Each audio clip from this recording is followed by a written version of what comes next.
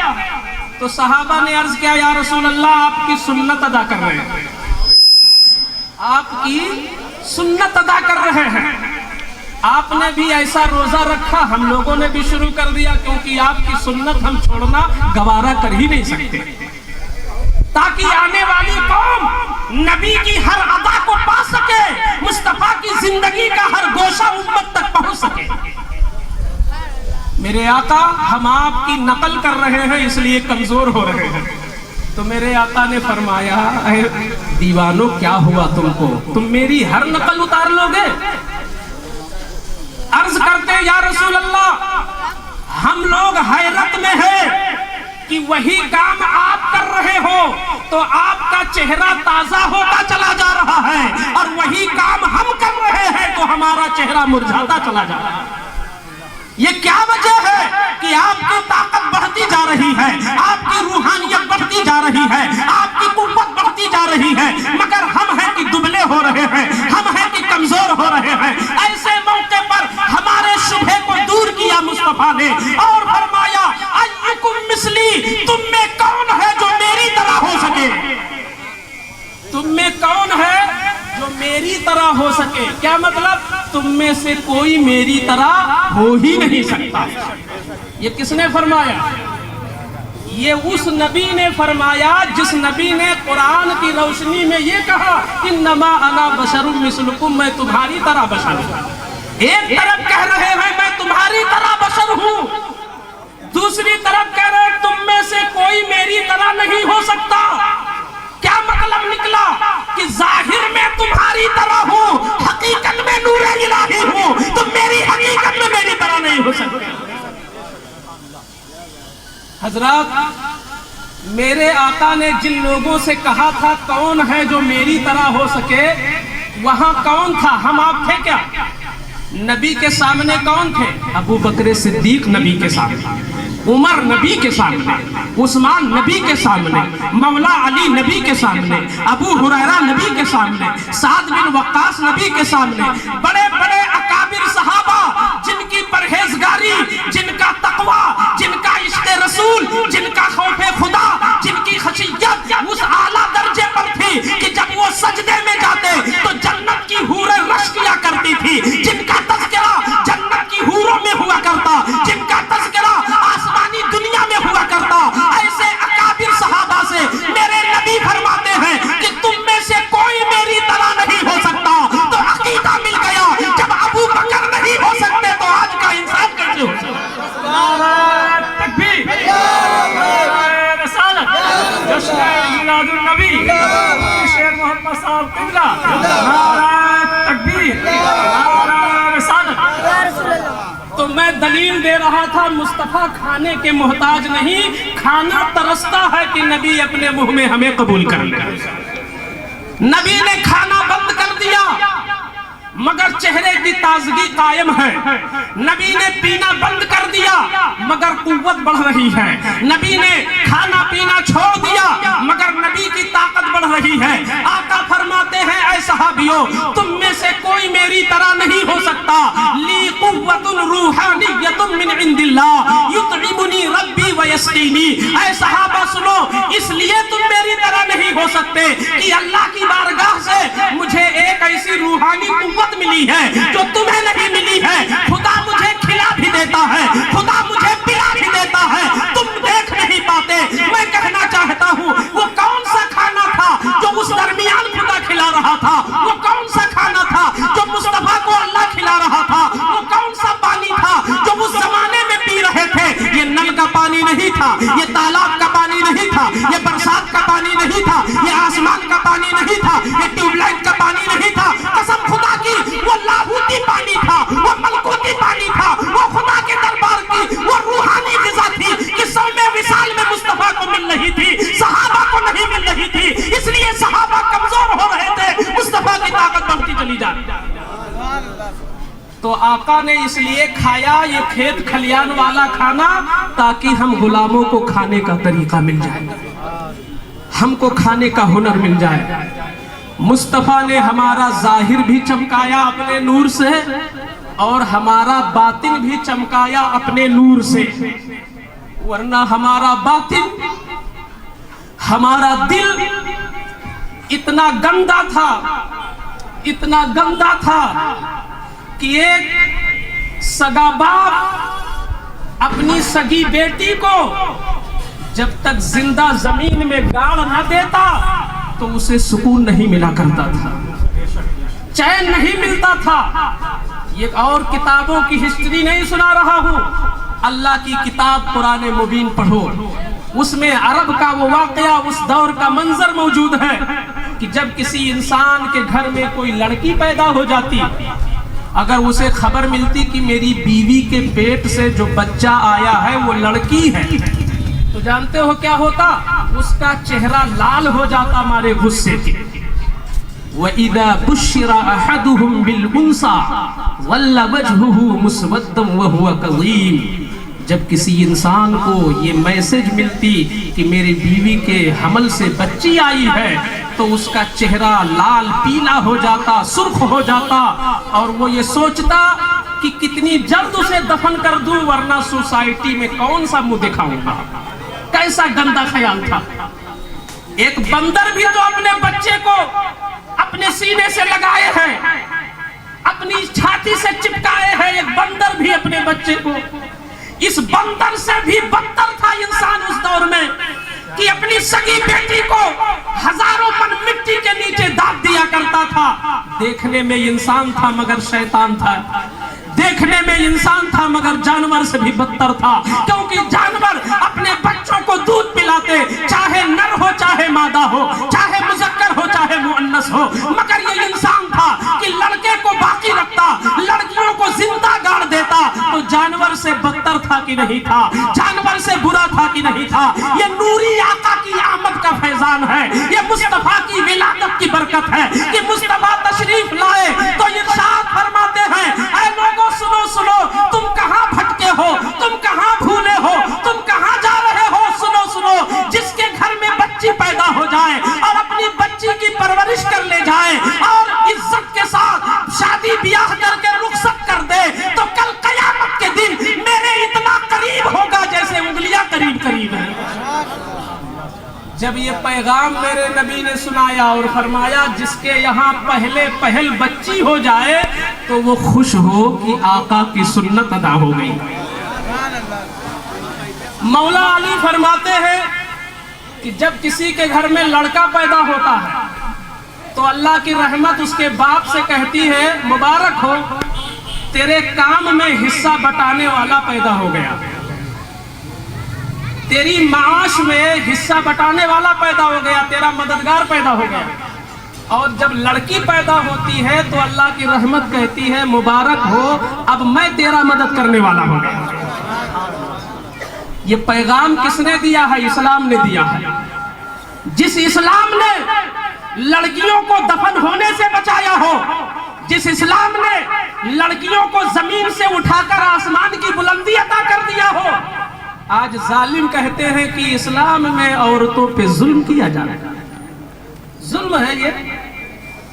کہیں رحم ہوا ہے عورتوں پر تو وہ مذہب اسلام ہے. امریکہ کی، افریقہ کی، برطانیہ کی ہزاروں عورتیں ہیں، وہ بھی جاہلہ نہیں، پڑھی لکھی عورتیں جنہوں نے خود بخود اسلام کو قبول کر لیا ہے.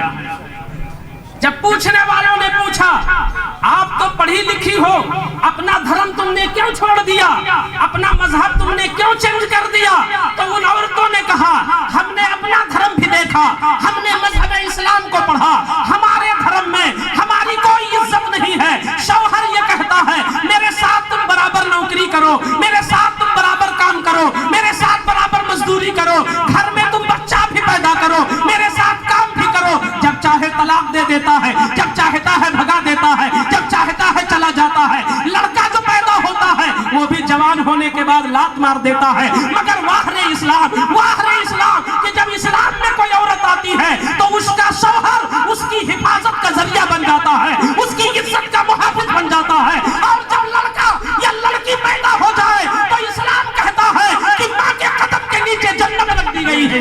نعرہ تکبیر، نعرہ رسالت، جشن عید میلاد النبی، سرکار کی آمد، نعرہ تکبیر، نعرہ رسالت. تو ان لوگوں نے کہا ہم اس لیے اسلام میں آ گئی ہے تاکہ ہماری حفاظت ہو جائے. اللہ کے رسول صلی اللہ علیہ وسلم نے ارشاد فرمایا یہ بچیاں کیا ہیں، یہ خوشبو ہیں. بچیوں کو کیا فرمایا حدیث میں میرے آقا نے کہ یہ بچیاں خوشبو ہیں. خوشبو سے محبت ہوتی ہے، خوشبو لوگوں کے دلوں کو اپنی طرف کھینچتی ہے. خوشبو جس محفل میں ہو محفل معطر ہو جائے، خوشبو جس دسترخوان پر ہو دسترخوان مہک جائے. گویا آقا فرمانا چاہتے ہیں جس کے گھر میں بچی پیدا ہو گئی، جس خاندان میں لڑکی پیدا ہو گئی، جس قبیلے میں لڑکی پیدا ہو گئی، جس محلے میں لڑکی پیدا ہو گئی، اب محلہ خوشبودار ہو گیا کیونکہ اللہ نے خوشبو عطا فرما دی. تو مذہب اسلام میں لڑکیوں کو خوشبو کہا گیا. ظالم کہتے ہیں کہ یہاں ظلم ہو رہا ہے. اگر ظلم ہی ہوتا تو میں کہتا ہوں جس زمانے میں عورتوں کو کوئی ملکیت تھی ہی نہیں، پراپرٹی کا کوئی حق نہیں تھا، جائیداد بنانے کا کوئی حق نہیں تھا، اس زمانے میں میرے پیغمبر نے خدیجۃ الکبریٰ کے ساتھ شرکت کر کے ملک شام میں تجارت کر کے حضرت خدیجہ کو ملکہ بنا دیا. آج کی حکومت یا آج کا حاکم کوئی بھی ہو، میں کسی کا نام نہیں لیتا، پوری دنیا کے رہنماؤں کو میں چیلنج کرتا ہوں آؤ اسلام کی طرح تم نمونہ پیش کر کے بتاؤ.